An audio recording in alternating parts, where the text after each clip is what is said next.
Dr. Sikiru Ayinde Barrister once said, A'udhu billahi minash shaitani rajim. Bismillahi rahmani rahim.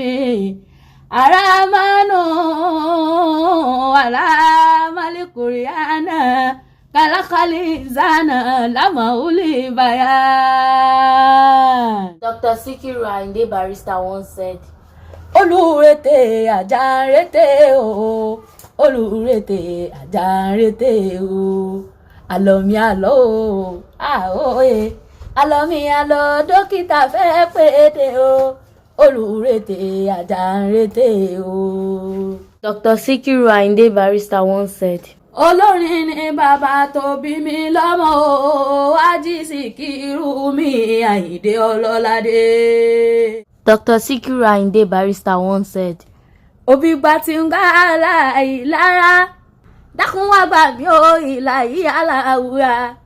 Òbí gba ti ń gbá aláì lára.